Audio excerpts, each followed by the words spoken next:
Hello, everyone. Thank you so much for tuning in for another episode of The Synergy Show. Today, I'm joined by Mr. David Siena. Before we get started with the interview, I'll give you guys a quick bio of who he is. So David is a powerhouse in the world of sales. He is a recruiter currently partnering with over 21 brokerages to recruit over 300 top producing agents every single month.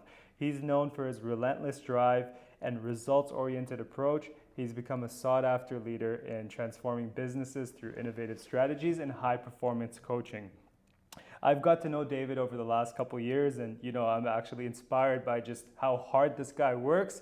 So today it's all about getting an understanding of what makes David Siena and getting an understanding of what drives you. So, thank you so much for coming on today, brother. I appreciate being here. And honestly, I've heard this bio like 100 times, and this is probably the best executed one ever because you got the personal flair there. So, stroking my ego a little bit. So, you know what? I want to start off by your core values that you sent to me. So, I will say every time I ask my guests to send me a brief bio, and yours is probably the best I've gotten so far because it's very detailed. And I really like the values that you put in there: grit, integrity, accountability, and passion. So tell me a little bit about how you came up with those. So grit, integrity, passion, like they're all one and the same. And obviously integrity always needs to be there because we could always win. But at the end of the day, if you're not winning with is this on? I'm just gonna turn it the other way because the mic is facing here. Yeah. Sorry, go on. Is that better? That's better. Yeah, so essentially like when we dig into, of course. Awesome. Okay, there you go. Should we reset that? No, we're good to go. We're good to go. Awesome. They can still hear you. Yeah, awesome. So yeah, let's talk about those values of grit, integrity, accountability, and passion. How did you come up with those? Yeah, so I mean, when you talk about grit, integrity, passion, all the values in itself, they all lead to winning. And I wanted to add in integrity there just because, you see the Wolf of Wall Street, you see a lot of individuals like in the sales game that win at a very high level and do it at others' expenses. And I felt that generally, like, we're gonna win no matter what, through being gritty, through being passionate, through having a high degree of energy. So I felt like when I'm looking at patterns, and I'm very pattern focused, what are the core values that I enter with on all of my own sales calls? When I work with realtors or mortgage agents or insurance reps, what am I doing? What are the commonalities between every single call? And collectively, how are we engaging energy and passion to ensure that we're winning at a higher level, bigger, better, faster, and more fun? So that was like really when I was thinking about my values, I overall just thought about what were the patterns in everything I do on a day-to-day basis. Like I know that throughout this podcast right now, I'm bringing energy, I'm bringing grit, I'm bringing domination, I'm bringing all those different values. And the values are changing like every single week, but they're just patterns of what we're doing day in and day out. It wasn't very hard for me because, if I were to ask you, you said grit right away. That's something that encapsulates me. And at the end of the day, why wouldn't that be one of my values if that's something common? So you're a very passionate person. I could tell you're passionate about what you do and everything else in your life. Were you always this passionate when you first started off your career? I would say I've been passionate since I came out of my mother 27 years ago. No, really. Like and you get it too, being in sales.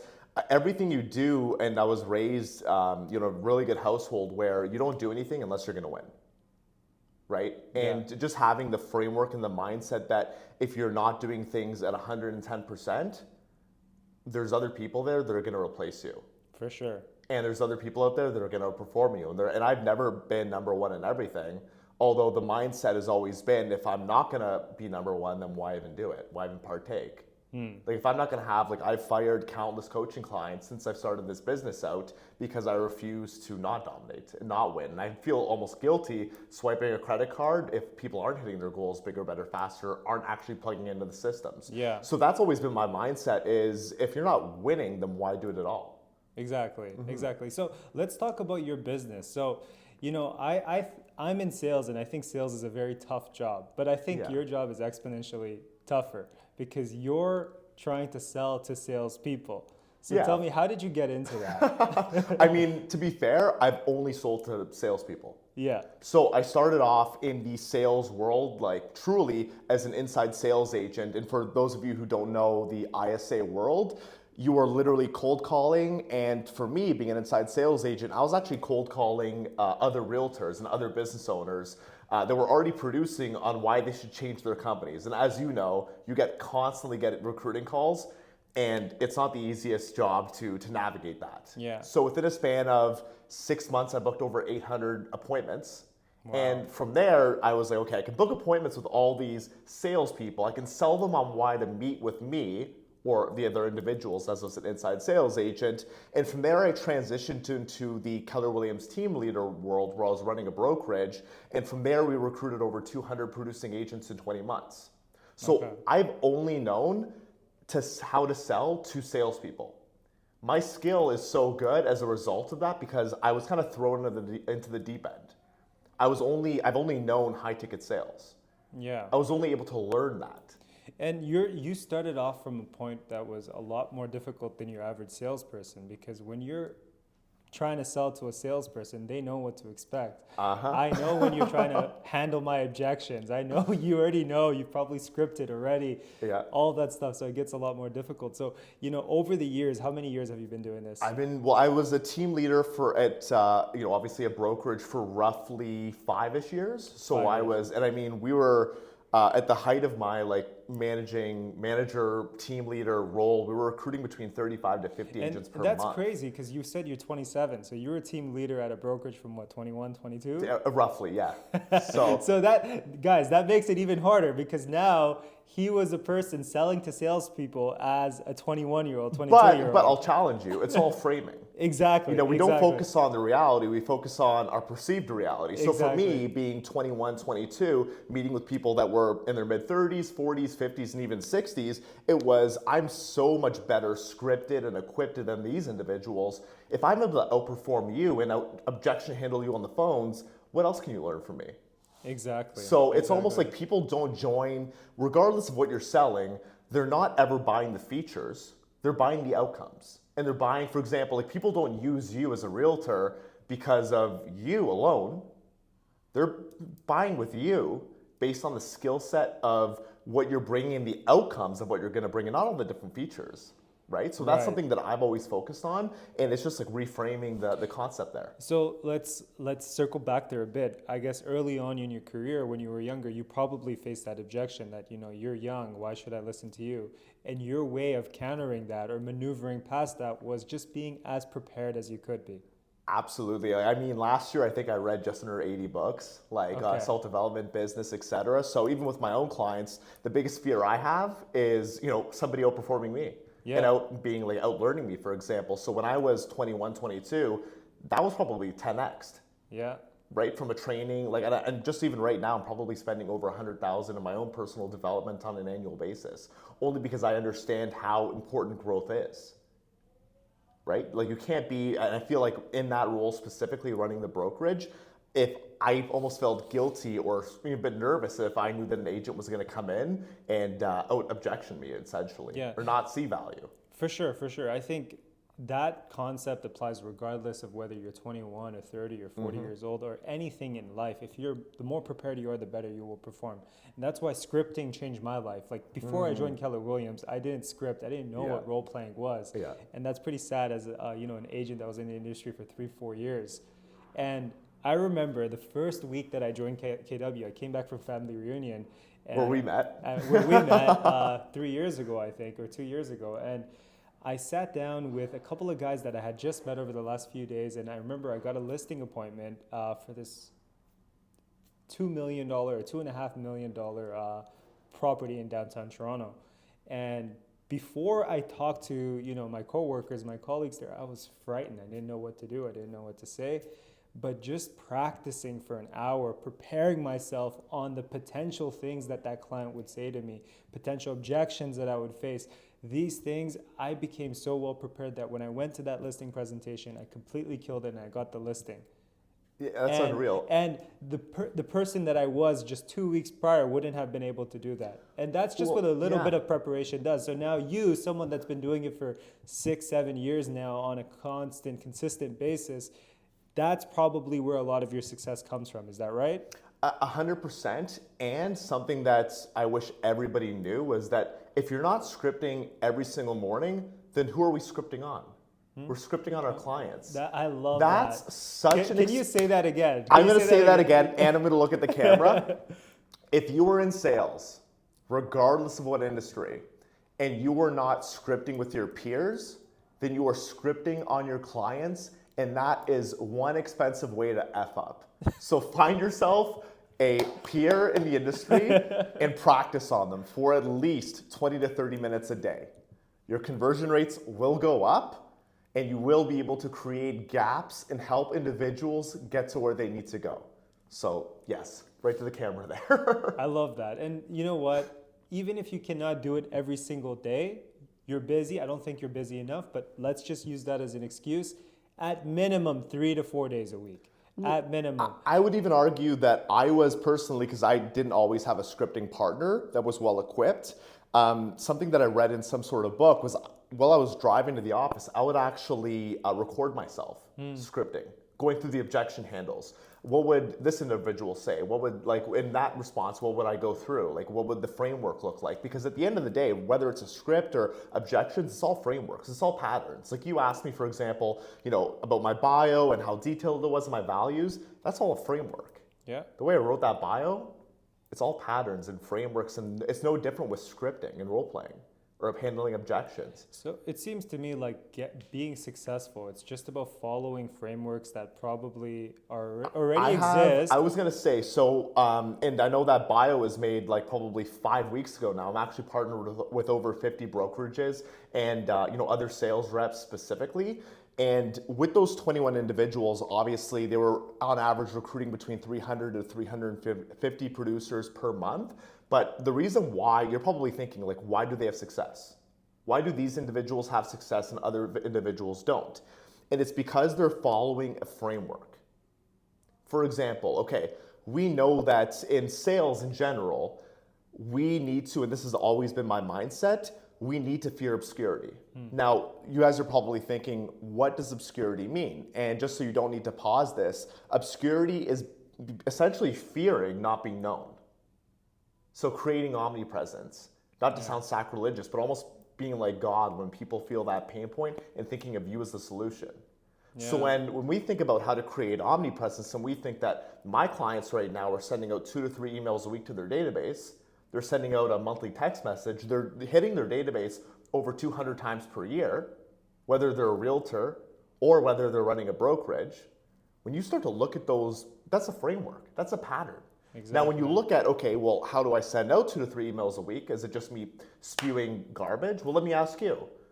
If I was to spew you garbage, 2 to 3 emails a week on why you should join my company or why you should buy or sell with me, how quickly are you going to block me?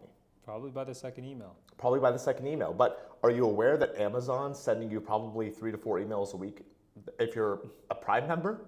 Yeah. And those emails are providing you so much value that you're never going to unsubscribe. And that's kind of what I'm getting at with the content that my clients are getting. They're naturally getting a framework of how a successful email looks or how a successful script looks or what that pattern looks like so they can win at a higher level. That's amazing. So I got a couple of key nuggets there. It's about blasting yourself off to your potential client as many times as you can, but not just spewing a bunch of BS, low value information. It needs to be combined with valuable information. Absolutely. Well, I worked with the team when I was out in Arizona that did 2,600 transactions annually, which came out to about 1.2 billion in volume, and they were talking to their database no less than 150 times per year. That's insane. Always providing value, always direct to you, the client. You were never, I know a lot of these agents are sending and I don't want to offend anybody if you're sending out calendars or cooking recipes or whatever that may be, but that's not value. No, for sure. That's garbage. I fell into this trap. I fell into this trap as well because, at the beginning of the year, we were planning out our content strategy for the year and, spring forward, fall back, happy Canada Day, happy Valentine's Day. Yeah. And we fell into that trap too because it's the comfortable, easy way of doing things. So comfortable. But nobody gives a F about, spring forward. It doesn't. No. The time changes automatically. There's a statistic out there, and I pulled this from literally just my immediate family, but they were getting, on average, emails from 7 different realtors. They were all in seven. They were in seven different databases on average. And I My bet mom you, was in like 13. I'm like, how did you like? How are you getting these calls? would it be unfair for me to assume that probably 7 of those realtors were probably sending the same emails? Oh, or very similar 100%. emails? Even I love marketing. I love looking at what other individuals are putting out. Yeah. I am subscribed to a variety of content where I'm receiving the same email from the same people within different companies. And you know what? Like I gotta just say this. Mortgage brokers, especially the ones in Canada, you guys are all sending the same email from Dominion Lending Center. Yeah, that's where I was at. I didn't want to. You're actually outing them out. I'm calling you guys out because I'm getting 5 of the same emails from each one of you, and every single month it's the same thing, and I just hit the unsubscribe button because you're not sending me value. You got to give value at the end of the day. So, you know, as somebody that maybe is new to the industry or they want to take their business to the next level, where do you learn to give that value from? How do you get that value? Well, I would say too, I would always go back to, there's 4 laws of lead generation. And regardless of what industry you're in, whether you're in real estate or mortgages or insurance or car sales, like regardless of the industry that you're involved in, there's 4 different laws of lead generation. Right. Okay. So, and it's like all encapsulates looking at your database, because how do you know what value to send out unless you know your database at a high level? So the first thing, and I'm going to give you 4 tactics right now, but the first thing that I would suggest doing is building a database. You know, the database is the lifeline and bloodline of your business. The larger your database, the more deals you're going to do.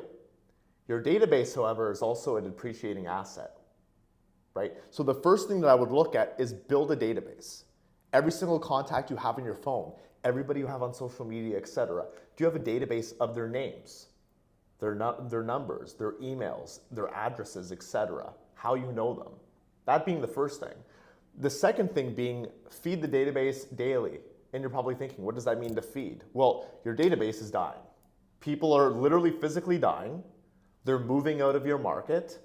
They're getting into drugs where they can't afford your market anymore. They're getting divorced, etc. Like, things are happening in life where people are getting out of your database. So if we're not growing our database every single day by lead generating, then we're only doing ourselves and potential clients out there a disservice. And, you know, just to interject there, the old rule of thumb was, you know, 10% of your database will feed you the majority of your business. I think that percentage is a lot lower now. A lot lower now because there's just so much competition. So if you're not growing your database, how are you expecting to get more business? Well, there's a few different statistics. I don't want to go too down in this rabbit hole, but a few different statistics around, I love lead generation. That's like literally, I think that's my main passion, honestly, and what I'm able to help people do to win at a higher level. Because when you look at lead generation, it doesn't matter what race you are, what religion you are, how articulate you are, what degrees you have. If you're getting in front of people, you're going to close. And NAR put out a study, it was for the 2024 year, where 90% of individuals said that they would reuse their realtor. Only 13% did on their next transaction. And to take it a step further, when they were looking at buyers or sellers, do you realize that almost 80% only interviewed one agent? Yeah, no, I'm not If you can get in front of these individuals, you're going to win. So if you're not actively lead generating, you're doing yourself a disservice. Yeah, it's funny because it's just like in anything in life. I'm sure you know 5 or 6 insurance brokers, but you can probably only remember the name of 1 or 2. It's usually the person that's omnipresent, right? Like you mentioned, exactly. Putting themselves in front of you. So even if, like in Toronto, we have 76,000 realtors, even if there are 76,000 agents and a client may know 10 of them, as long as you get yourself in front of them and you have decent closing skills, you'll be able to get the sale or the purchase or whatever the case is. 100%. And with statistics like individuals and the consumer only interviewing one agent 80% of the time, you don't even need to have that great of a closing ratio. You just need to be the first one. Exactly. If you're the first one, you have an 80% chance of closing. Speed to action is everything, right? Speed to action. Oh, 100%. It's everything. It's everything. I want to just move forward a little bit because lead generation is amazing. And I think one thing I wanted to ask you was, you know, you've worked with a lot of agents and brokerages and, you know, mortgage brokers and a variety of people. And these are all very successful people and you've taken them to another level of success. What's the number one mindset shift that you feel entrepreneurs and business owners need to have to get to that next level? Oof, I think that the biggest, so what I'm hearing you ask right now is what's the mindset that these individuals need in order to take their business to the next level through lead generation? It doesn't, well, through lead generation or just in general, because you've taken people from zero to hero, right? Yeah. To get to hero, what type of mindset shift do they need? I think the mindset that I've always seen is fearing obscurity. Okay. I'm going to say that one, I'm going to beat a dead horse there because truly, you can have the best product in the world.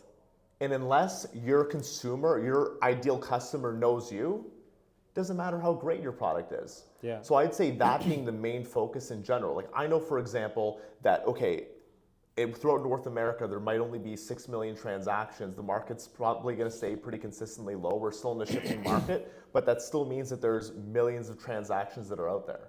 Yeah. Like for example, we know that last year, only 70% of agents, 30% of agents did a transaction.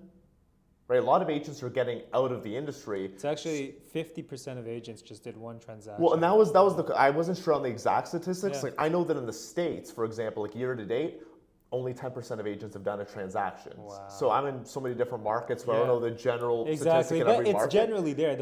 But the 80-20 rule applies, where 20% of agents do 80% of the transactions. That's like such a general rule of thumb across so many industries, and real estate is no different. Well, if we look at the fact that the average individual's database, who's consistently working their database, will get between a 6.5 to a 10% return on their sphere. Yeah. Like all my clients that are agents or teams that are talking to their database over 150 times per year, guaranteed will get a 6.5% return on their database. I guarantee you 99% of the people listening to this are getting on average a 0.5 to 1% return.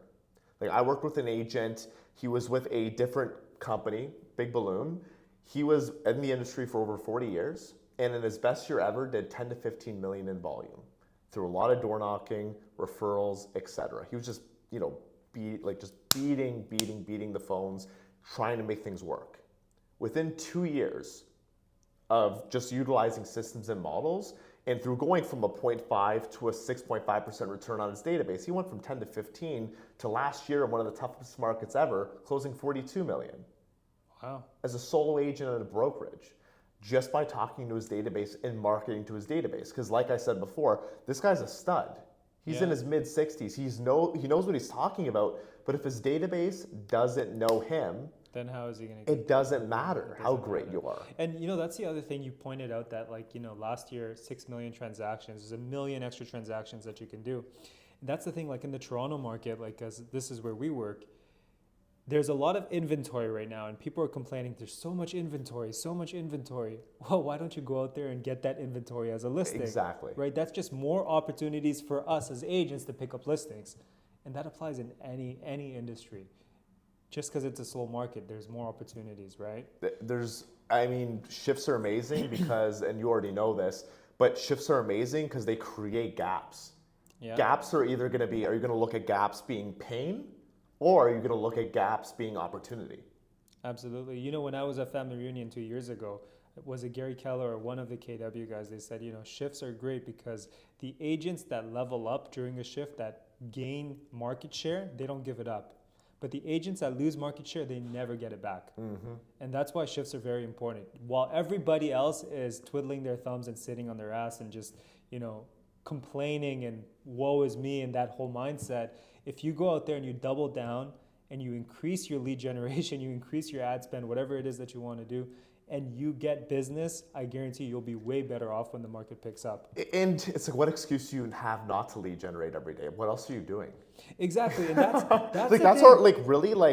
I think of the job of anybody in sales, that is your only job. Yeah, we're not in the real estate business. We're in the lead generation business. No, the amount of individuals that I've met with through recruiting, specifically when I was running the brokerages, the amount of individuals that didn't realize they were in sales, being their primary roles. It's like, what are you? Oh, I'm a realtor. No, you're in sales. Like, you got to find business. If you're expecting business to come to you, you're going to be gone within a year and a half. And maybe after 20 years, you may get the steady stream of referrals. But to get there, you're going to have to work hard for it.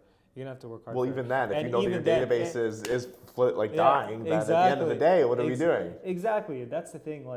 I think whenever people ask me, you know, what is life being like a realtor or as an agent or in the real estate industry, it's like, you know, maybe 5 to 10% of my time actually goes into showing and selling homes. The other 80 to 90% of my time is literally on the phones, making calls, trying to convert people, trying to get people to trust me, like me, and work with me. Yeah, 100%. And that's our main job. Well, have you ever heard of the 5 different tasks of a salesperson, of a successful salesperson? I haven't. Could you share it? Yeah, so the 5 different tasks, and originally I think this is something Gary Keller came up with, but I reframed it to just because it generally encapsulates everybody in sales. It's essentially script every single morning for 30 minutes a day. Yeah. Right, or just do it. The second item being lead generation. And my mindset for myself and my clients has always been, if you're not booking an appointment every single day, then what did you actually accomplish? If you booked an appointment a day, how much more massive would your life be, right? Yeah. The third item being at the end of lead, what's it called? Obviously, script and role play, lead generation, follow up with your leads, people that have ghosted you, you know, past appointments, etc. And if you don't have any of those 3, are we doing anything else in the afternoon? If we don't already have an appointment? No. But if you do, hypothetically, if you already book your appointment, go on appointments and negotiate. Those are the 5 different items. So script and role play, lead generate, follow up, and only once those 3 things are done are you going to go on appointments or negotiate. Yeah. And that's what I tell my agents on my team as well. Like, your lead generation time has to be non-negotiable. I personally tailor or I shift around any showings or client meetings around my lead generation time. Mm-hmm. Everything else in my life, including my personal task or things that I need to do, comes second. 100%. And if you don't get into that mindset where every day I have to dedicate a certain amount of time to make my calls, I feel like you won't last long in this industry. It's kind of like the analogy that I almost think of specifically, like I'm not a musician, but I almost think like lead generation is like you practicing hours in your garage and playing on stage is doing the showings.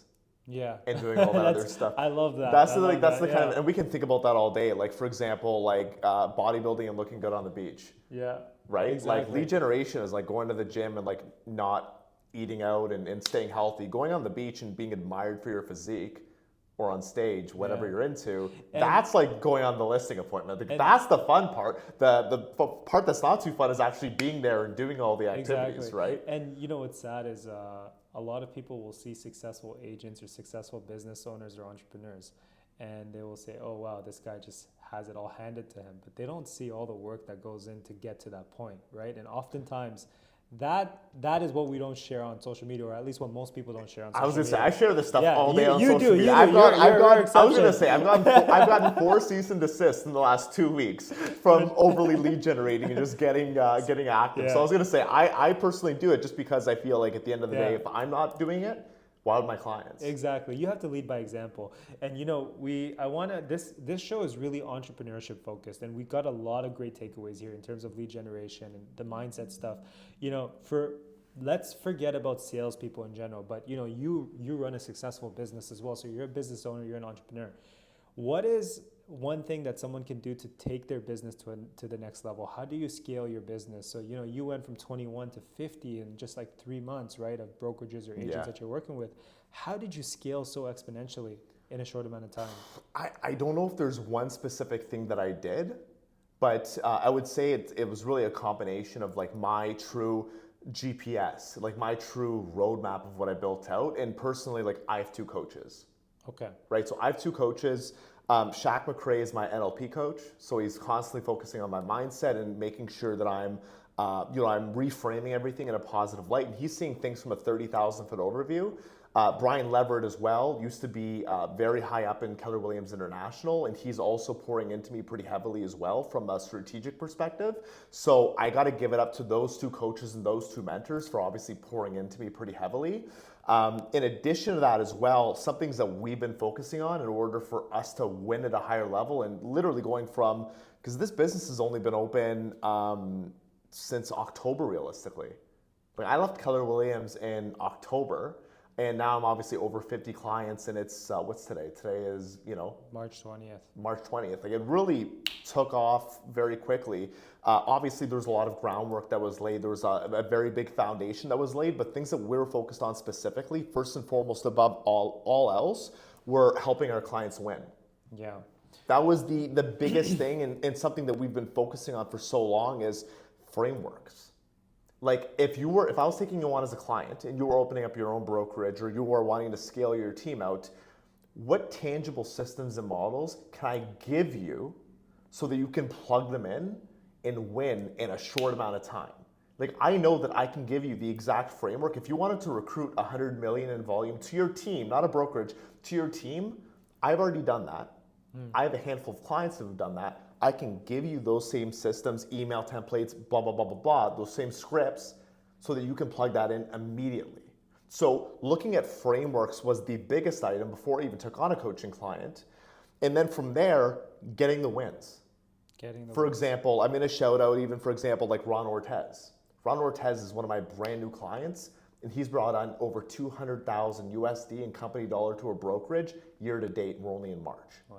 Looking at him being a very new individual, So he's somebody who just plugged into it. But now Ron, and I'm shouting him out right now, due to the fact that he's given me more clients, just me talking about the outcomes of what's happened together with us. Yeah. So I think it's a mixture of having frameworks and a foundation, executing at such a high level. He gets 150% of me on a day-to-day basis.